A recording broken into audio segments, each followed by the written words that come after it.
Alangkah baiknya Tuhan Yesus, amin saudara. Dia telah mengantarkan kita sampai kepada hari ini. Tuhan Yesus baik. Mari kita lebih mengenal lagi akan Tuhan Yesus di dalam hidup kita. Kita belajar lagi mengenai karakter Tuhan Yesus. Karakter Tuhan Yesus. Karena firman Tuhan berkata, barang siapa yang ada dalam Tuhan Yesus, dia wajib hidup sama sebagaimana Yesus hidup. Masih banyak lagi dalam hidup kita yang perlu kita perbaiki supaya kita bisa hidup sama sebagaimana Tuhan Yesus hidup. Kelihatannya menurut pikiran manusia hal ini mustahil. Tetapi Tuhan tidak akan meminta sesuatu yang tidak bisa kita penuhi di dalam hidup kita. Terlebih-lebih firman Tuhan berkata, sama sebagaimana dikatakan Paulus, hidupku ini bukannya aku lagi, tapi Yesus hidup dalam aku. Yesus hidup di dalam saudara. Yesus hidup dalam saya. Ada Roh Kudus dalam saudara, ada Roh Kudus dalam saya. Roh Kudus itu hidup, Roh Kudus itu berkuasa. Dan firman Tuhan berkata, Roh Kudus akan memimpinkan kita kepada segala kebenaran. Roh Kudus akan menuntun kita. Roh Kudus akan menyanggupkan saudara untuk menolak semua dosa. Roh Kudus akan memperingatkan saudara, menerangkan kepada saudara mana dosa, mana sifat-sifat yang tidak berkenan kepada Tuhan, mana kesombongan kita, kemalasan kita, segala sesuatu yang tidak berkenan kepada Tuhan diterangkan semua oleh Roh Kudus kepada kita. Kalau kita mau dengar-dengaran kepada Roh Kudus. Dan yang perlu bagi kita yaitu mematuhi Roh Kudus. Niscaya hidup kita berubah, damai dan sejahtera. Jadi dengan berdiamnya Roh Kudus dalam kita, maka apa yang dikatakan Tuhan Yesus memang tidak terjadi sekaligus. Tuhan Yesus pernah berkata kepada murid-muridnya, hendaklah kamu sempurna sama sebagaimana Bapamu yang di sorga sempurna adanya. Tuhan Yesus sudah hidup tanpa dosa di dunia ini. Bukan berarti dia tidak dicobai. Dia dicobai. Bahkan setelah berpuasa 40 hari 40 malam dia dicobai. Tapi dia tidak jatuh kepada dosa. Dia tetap berkemenangan. Firman Tuhan berkata, dia dicobai, dia ditantang, dia dicela, dia dihina, dia difitnah. Tapi dalam semuanya itu Tuhan Yesus tidak berbuat dosa. Tidak berbuat dosa. Tuhan Yesus minta kita juga tidak berbuat dosa. Barang siapa yang ada dalam Yesus, dia wajib hidup sama sebagaimana Tuhan Yesus hidup. Sama sebagaimana Tuhan Yesus hidup. Sebenarnya bukan hanya hidup, kita juga perlu melayani sama sebagaimana Yesus melayani. Yesus melayani, membawa firman Tuhan dan membawa kuasa Tuhan. Dia menyembuhkan yang sakit, dia mengusir setan. Siapakah sekarang yang dipakai Tuhan untuk melaksanakan hal ini? Tidak lain daripada gerejanya, yaitu saudara dan saya. Tidak ada alat Tuhan yang lain. Tuhan telah menyerahkan pelayanan tersebut kepada gerejanya yang sangat dia kasihi, yang telah ditebusnya dengan harga yang mahal, dengan darahnya yang mahal, yaitu kita ini membawa berita Injil. Kita ini memperkenalkan Tuhan Yesus kepada jiwa-jiwa yang belum mengenal Tuhan Yesus. Kita inilah yang dipakai Tuhan untuk menyatakan kuasa Tuhan yang belum berubah ini. Itu kita inilah, saudara dan saya, yang dipakai Tuhan untuk berdoa bagi orang sakit, lalu orang itu akan sembuh. Kita inilah yang dipakai Tuhan untuk meletakkan tangan orang sakit, lalu orang itu akan sembuh. Kita inilah yang dipakai Tuhan untuk mengusirkan setan di dalam nama Yesus, dan setan mesti pergi di dalam nama Yesus. Amin, saudara.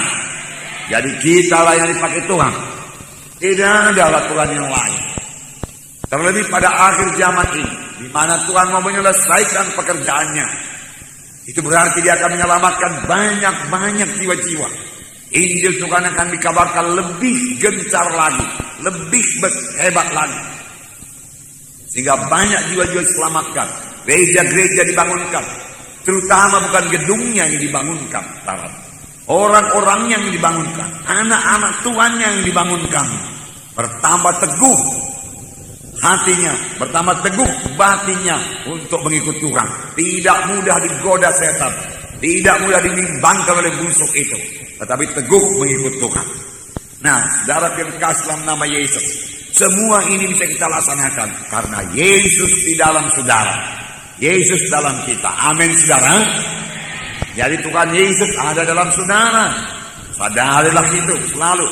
Roh Kudus dalam saudara. Sadarilah itu. Sadarilah itu. Bahkan firman Tuhan, kobarkanlah karunia-karunia Roh Kudus yang ada padamu.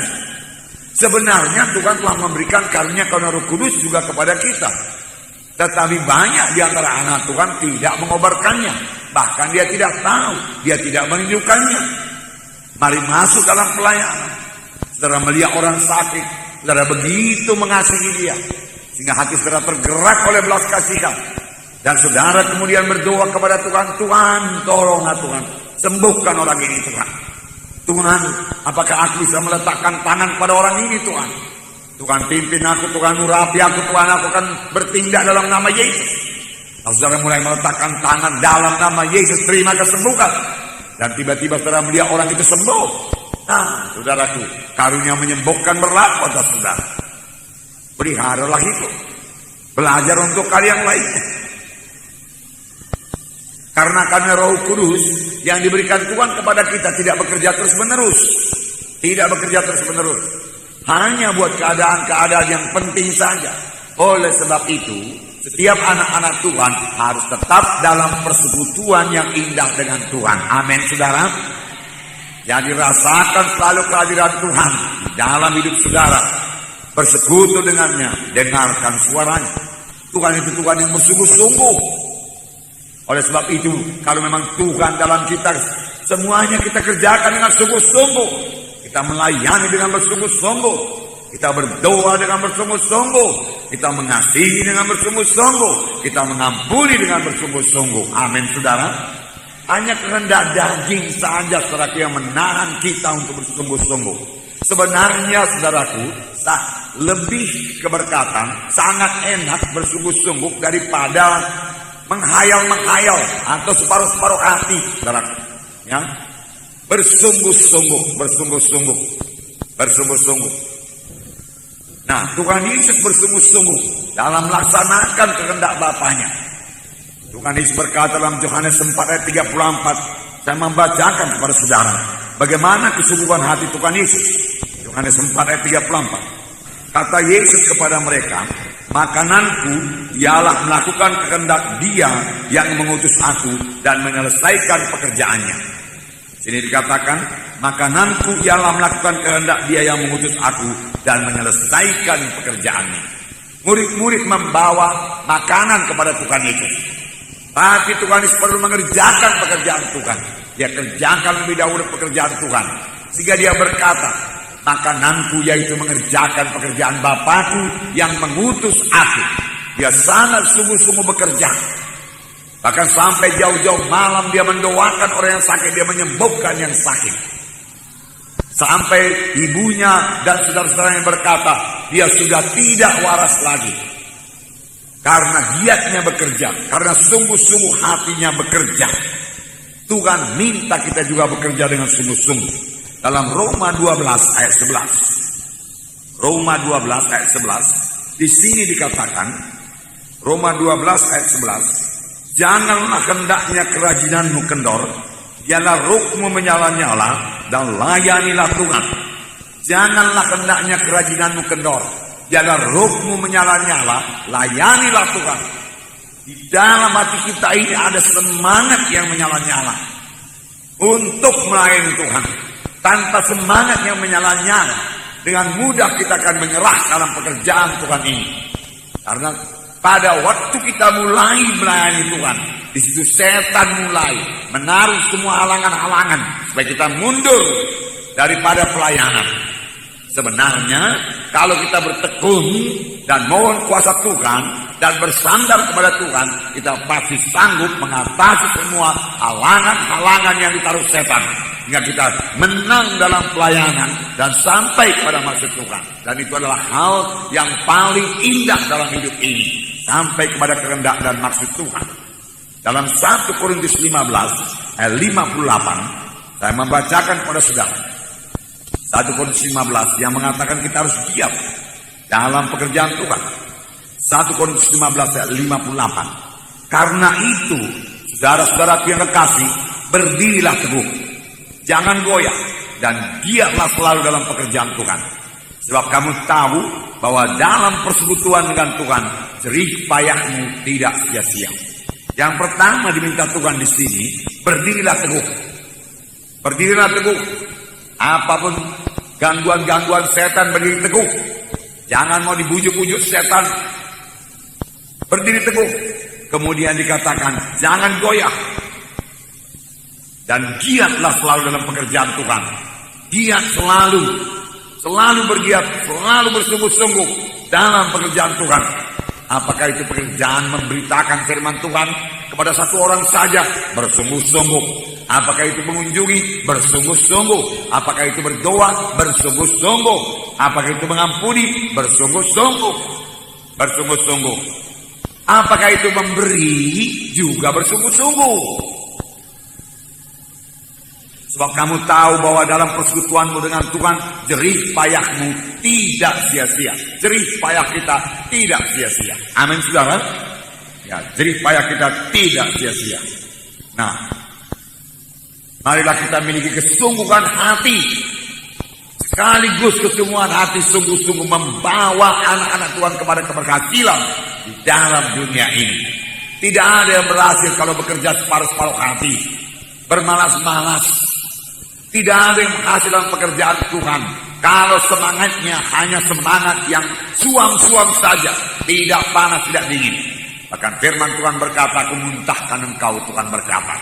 Mari bersemangat buat Tuhan, mari bersungguh-sungguh buat Tuhan. Amin, saudara. Roh Kudus bisa menguatkan saudara.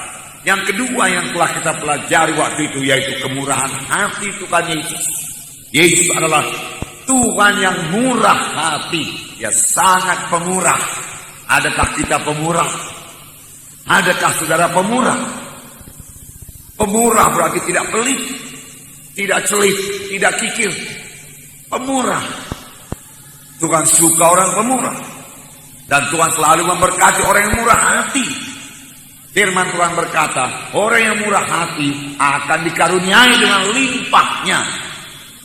Saudara, pembawaan manusia lama tidak murah hati. Pembawaan manusia lama mau menumpuk bagi diri sendiri. Tidak peduli orang lain. Apakah itu menumpukan uang atau menumpukan kekayaan dan lain sebagainya. Payah mengulurkan tangan kepada orang yang membutuhkan. Ya, tidak murah hati menyebabkan tidak keberkatan.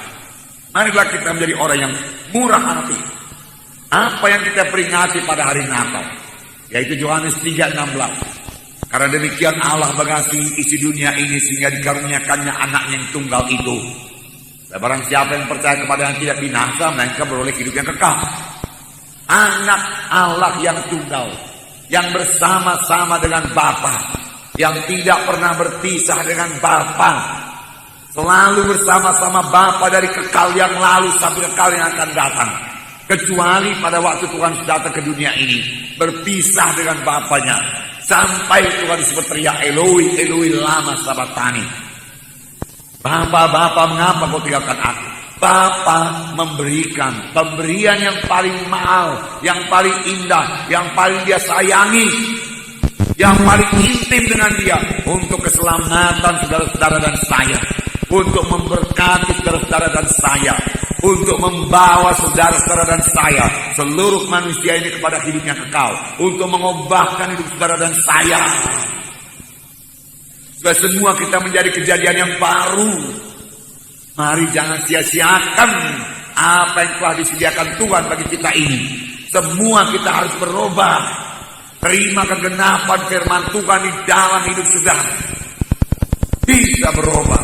Mari jadi anak-anak terang sungguh-sungguh, yang hidup kita mempermuliakan Tuhan, yang hidup murah hati di hadapan Tuhan. Roma 8 ayat 32 mengatakan, kalau Tuhan tidak menyayangkan anaknya yang tunggal itu, masa akan dia menahankan apa-apa lagi daripada kita? Roma menyayangkan anaknya sendiri, tetapi yang menyerahkannya bagi kita semua. Bagaimanakah mungkin Dia tidak mengaruniakan segala sesuatu kepada kita bersama-sama dengan Dia? Tuhan Bapa di sorga telah memberikan Tuhan Yesus kepada saudara-saudara, dan saudara sekarang memiliki Tuhan Yesus, memiliki keselamatan, memiliki hidup yang kekal. Ayo saudara, memiliki iman. Dan semua dimulai dari iman. Lihat saudara diberkati Tuhan. Sungguh-sungguh dengarkan suara Tuhan apa yang harus saudara perbuat, saudara. Nah, lalu Tuhan akan mengaruniakannya bagi saudara. Nah, puji Tuhan saudara, puji Tuhan. Dia tidak menahan. Yesus murah hati dalam mengampuni. Bahkan sampai sekarang, jikalau kamu mengaku dosamu, maka Allah itu setia dan adil, maka Dia akan mengampuni dosamu. Seorang yang sakit tepok dibawa kepada Tuhan Yesus, apa yang pertama kali diberikan Tuhan? Hai anakku, dosamu sudah diampuni. Hai anakku, dosamu sudah diampuni. Sampai pada saat ini, siapa yang datang kepada Tuhan dengan mengaku dosa dan bertobat, aku tidak mau berbuat dosa lagi Tuhan, aku tidak mau menyakiti hatimu Tuhan, ampuni aku. Maka Tuhan akan berkata, hai anakku, dosamu sudah diampuni. Alangkah indahnya, alangkah murah hatinya Tuhan Yesus. Nah, saudara yang kasih dalam nama Yesus, Dia sangat murah hati. Firman Tuhan berkata dalam Mazmur 7 ayat 20, disampaikannya firman-Nya dari sembuhkannya mereka itu. Menjelang malam dibawalah kepada Yesus begitu banyak orang sakit, lalu Tuhan menyembuhkan mereka semuanya. Tuhan menyembuhkan, sampai sekarang Tuhan menyembuhkan, sampai sekarang Tuhan memberkati. Amin saudara. Dia Tuhan yang murah hati, Tuhan yang murah hati. Allah itu akan mencukupkan segala kebutuhan menurut kekayaan dan kelimpahannya dari sorga.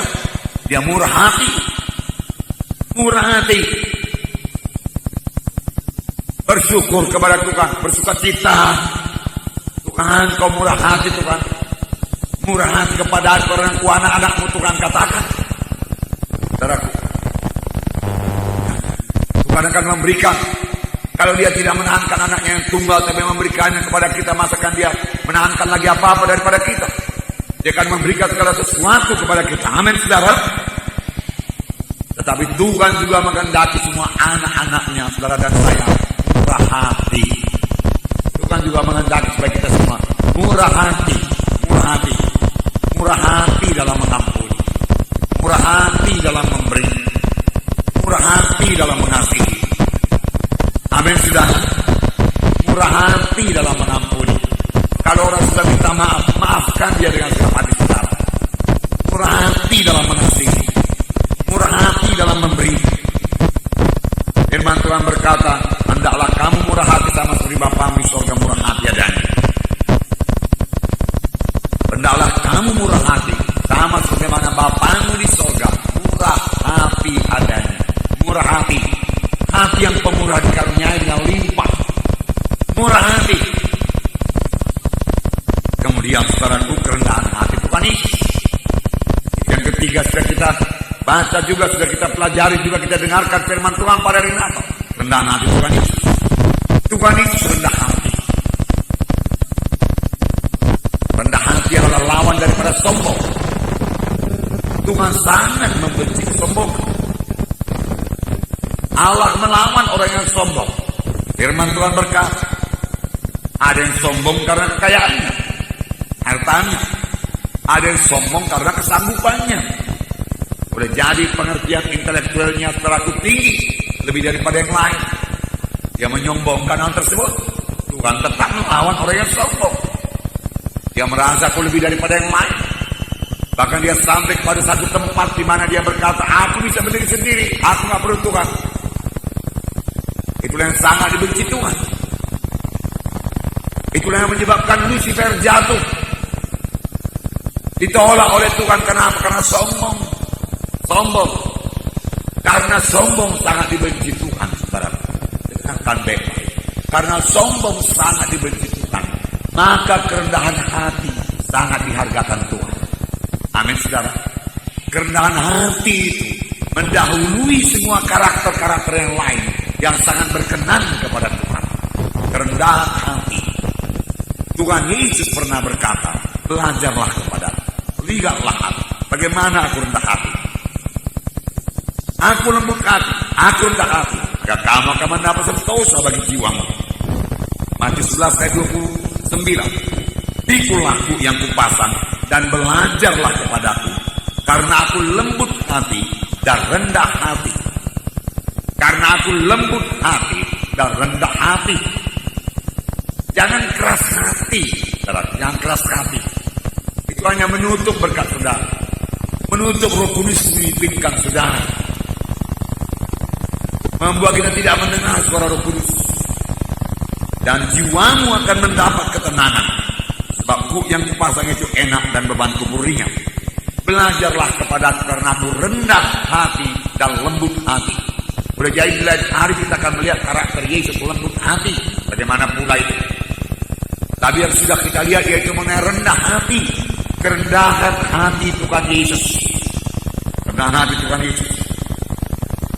Jauh-jauh sebelumnya saudaraku, Nabi Mika telah mengatakan mengenai rendah hati. Dalam Mika pasal 6 ayat 8. Mika pasal 6 ayat 8. Hai manusia, telah diberitahukan kepadamu apa yang baik, dan apakah yang dituntut Tuhan daripadamu? Selain berlaku adil, mencintai kesetiaan, dan hidup dengan rendah hati di hadapan Allahmu. Apakah yang dituntut Tuhan daripadamu? Apakah yang diminta Tuhan daripada kita sekalian? Di sini dikatakan berlaku adil, mencintai kesetiaan, dan hidup dengan rendah hati. Hidup dengan rendah hati sangat disukai Tuhan. Nah, rendah hati. Jadi kerendahan hati Tuhan Yesus. Nah, firman Tuhan juga berkata bahwasanya kita harus merendahkan diri di hadapan Allah. Yakobus pasal 4 ayat 10. Yakobus pasal 4 ayat 10. Saya membacakan pada saudara. Rendahkanlah dirimu di hadapan Tuhan, dan Ia akan meninggikan kamu. Bukan menjadi tinggi hati. Ia akan mempermuliakan saudara. Ia akan memberkati saudara. Jika saudara penuh dengan damai dan sejahtera daripada Tuhan. Rendahkanlah dirimu di hadapan Tuhan, dan Ia akan meninggikan kamu. Ia akan meninggikan kamu. Kemudian 1 Petrus 5 ayat 5. Sini dikatakan 1 Petrus 5 ayat 5. Demikian jugalah kamu, hai orang-orang muda, tunduklah kepada orang-orang yang tua. Dan kamu semua rendahkanlah dirimu seorang terhadap yang lain, sebab Allah menentang orang yang congkak, tapi mengasihi orang yang rendah hati. Tuhan melawan orang yang congkak, dan Dia mengasihi orang yang rendah hati. Rendah hati dikasihi oleh Tuhan. Dia melawan orang yang sombong. Sebab Allah menentang orang yang congkak. Sanggupkah kita menentang Tuhan? Tentu saja kita tidak sanggup. Oleh sebab itu paling baik mari kita tanggalkan semua kecongkakan kita, kesombongan kita. Amin saudara. Entahkah kesombongan apapun itu.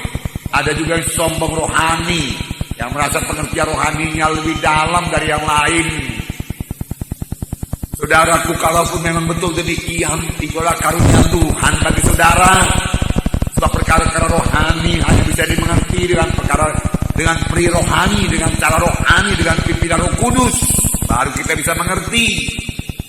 Marilah kita memakai dengan rendah hati, membangunkan anak Tuhan yang lain. Kalau anak Tuhan yang lemah kita kuatkan. Karena firman Tuhan berkata, biarlah yang kuat menolong yang lemah. Amin saudara. Bukan untuk disombongkan, bukan untuk dipertontonkan, saudara, bukan. Bukan untuk ditonjolkan, bukan. Mari rendah hati. Tetapi Dia mengasihi orang yang rendah hati. Mengasihi orang yang rendah hati. Puji Tuhan, amin saudara. Inilah Dia Tuhan kita itu. Kita banyak belajar daripadanya. Karena kita juga disebut anak-anak Tuhan. Biasanya anak-anak Tuhan, anak-anak itu hampir bersama dengan bapaknya. Apalagi dia banyak bersekutu dengan bapaknya, banyak belajar kepada bapaknya. Demikian juga kita dengan Bapa di sorga. Amin, saudaraku. Nah, puji Tuhan, puji Tuhan, puji Tuhan. Nah, saudara kekasih dalam nama Yesus, Tuhan selalu mengajari kita dengan perumpamaan. Tuhan Yesus sampai memberikan satu perumpamaan kepada kita supaya kita merendahkan diri. Lukas 14 ayat 13 dan 14. Jangan menonjolkan diri, jangan merasa diri hebat, mari rendah hati. Amin. Lukas 14 ayat 10 ya. Tetapi apabila engkau diundang, pergilah duduk di tempat yang paling rendah.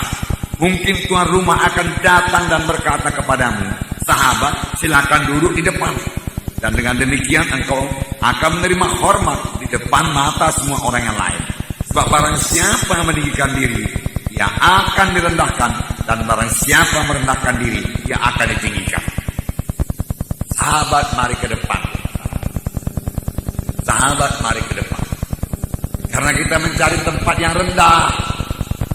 Saudaraku yang kekasih, manusia ini pun suka kepada orang yang rendah hati. Amin. Ya. Manusia, apalagi Tuhan. Bahkan manusia ini pun, saudaraku, maaf saya mengatakannya kepada saudara, muak terhadap orang yang sombong. Marilah kita rendah hati. Amin, saudaraku. Ya. Karena firman Tuhan berkata, saudaraku, Tuhan kita Tuhan yang rendah hati. Rendah hati.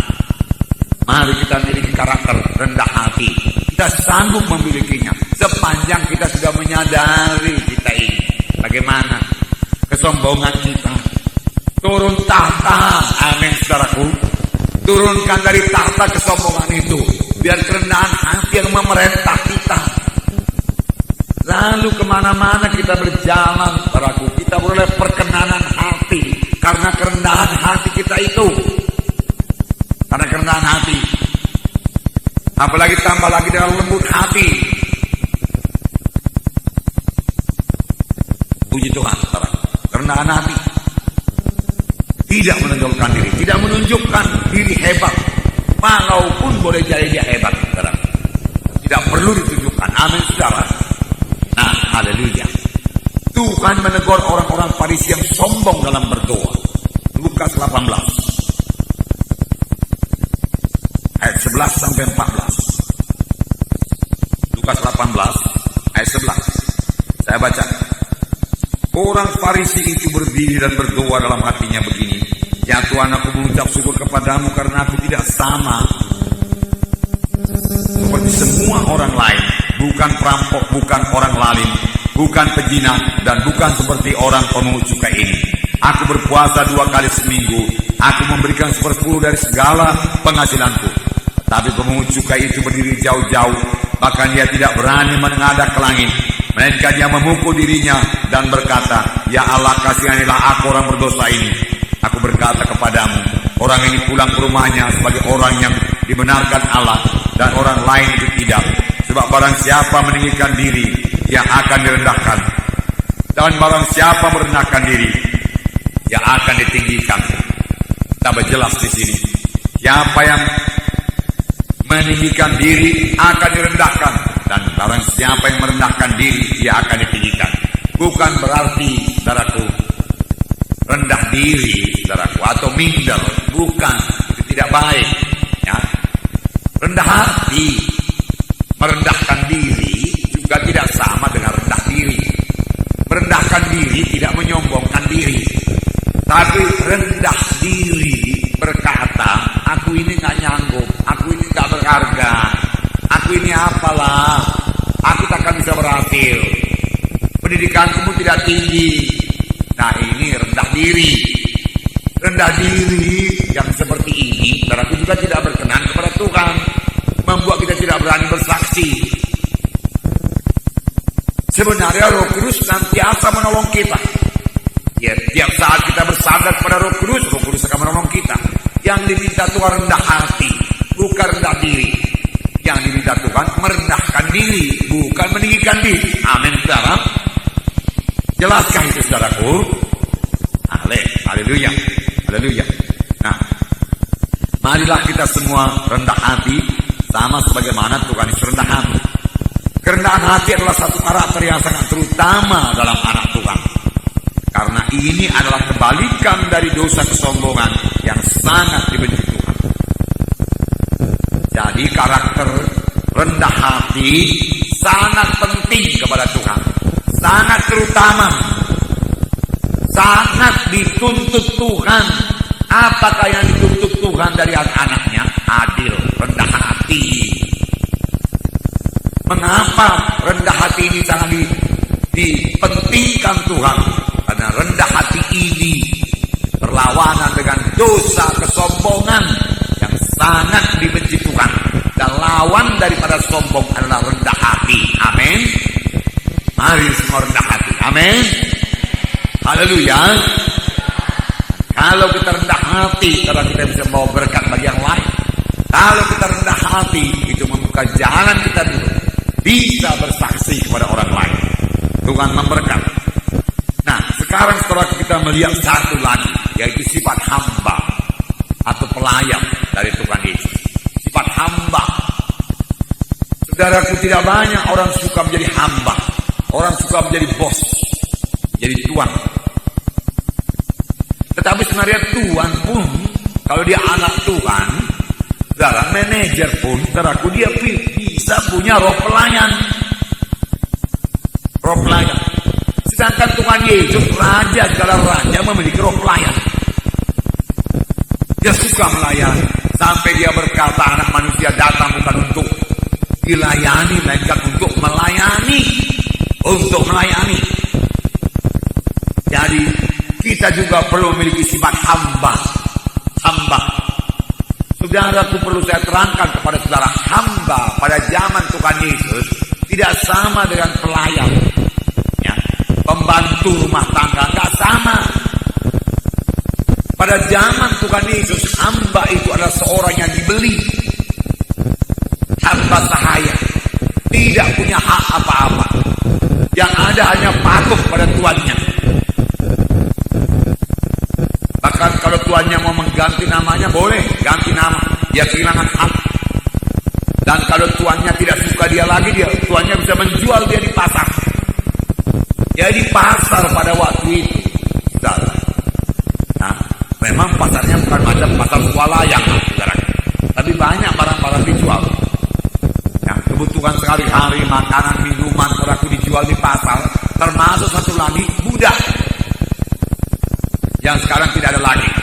Budak yaitu orang, manusia dijual di pasar sana. Jualan. Lalu siapa yang melihat budak itu, kalau dia kepingin, boleh dia beli. Dia lihat dulu tampangnya bagaimana. Ya. Lihat tangannya bagaimana. Oh, tangannya biasa kerja. Ya. Nah, coba bergerak dulu. Bagaimana gerakannya, lambat, cepat, ya, gemuk, kurus. Ya. Bagaimana kepintarannya, keahliannya, ditanya sama yang menjual itu. Oh, ini ahli masak ini ahli bertani ini, dan lain sebagainya. Ini dia baik ini. Lalu ditawar berapa harganya. Lalu dibeli. Lalu dibawa pulang.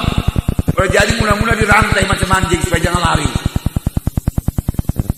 Kakinya dirantai kiri, rantai kanan, saudara, dan diberikan jaraknya barang setengah meter supaya kalau dia jalan pun nggak bisa lari.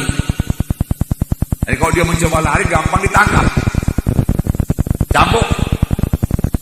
Itulah dia budak pada waktu itu. Sama sebagaimana Yusuf dijual ke tanah Mesir sebagai budak. Lalu menjadi hamba di rumah Potifar. Nah, yang dimaksud dengan hamba di sini itulah dia, doulos dalam bahasa Greek. Tidak punya apa-apa.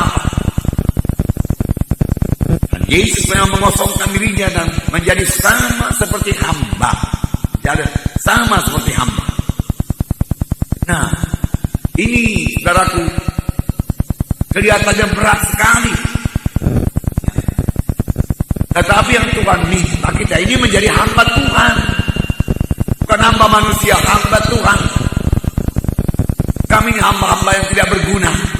Dikatakan dalam buku Lukas, nanti kita baca. Setelah kita mengerjakan segala sesuatu, kerja kita melayani. Sama sebagaimana kerja Yesus melayani. Nah, dalam Yesaya 42 ayat 1, Nabi Yesaya telah menubuatkan mengenai Tuhan Yesus. Yesaya 42 ayat 1. Saya membacakan pada saudara. 42 ayat 1. Lihat, itu hambaku yang kupegang, orang pilihanku, yang kepadanya aku berkenan. Aku telah menaruh rohku ke atasnya, supaya ia menyatakan hukum pada bangsa-bangsa. Lihat, itu hambaku yang kupegang,